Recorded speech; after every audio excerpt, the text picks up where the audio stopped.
Walking in faith, each step I take, trusting your love, no fear can break.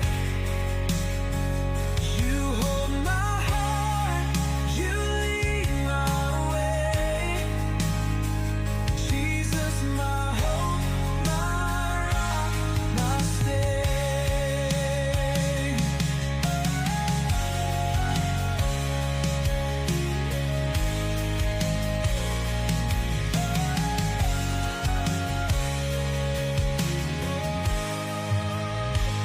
Through every valley, through every mile.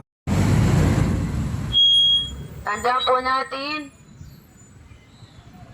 ang Panginoong Yesus ay babalik at mahalaga na magsipaganda po tayo. Babalik po ang Panginoon, kaya po pinapasabihan tayo na magsisi ng ating kasalanan, repent from our wicked ways, and accept Jesus Christ as your Lord and Savior. Repent from our wicked ways. Do not harden our heart. Huwag po nating pagmatigasin ang ating puso.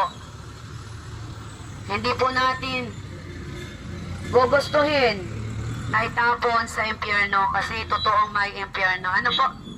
So, sa hapong ito, tandaan nyo,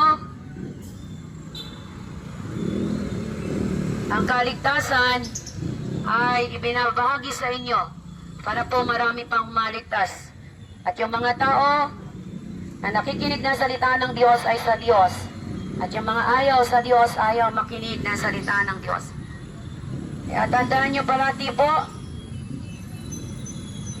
mapalad ang mga tao na nakikinig ng kaligtasan.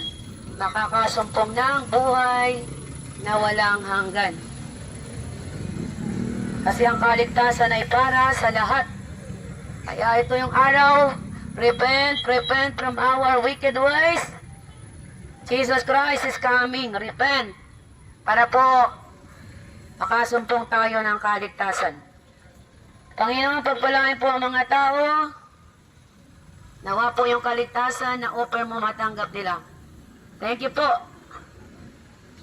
Kahabagan mo po sila. In Jesus' name, Amen. Grabe talaga yun. Ang dami talaga.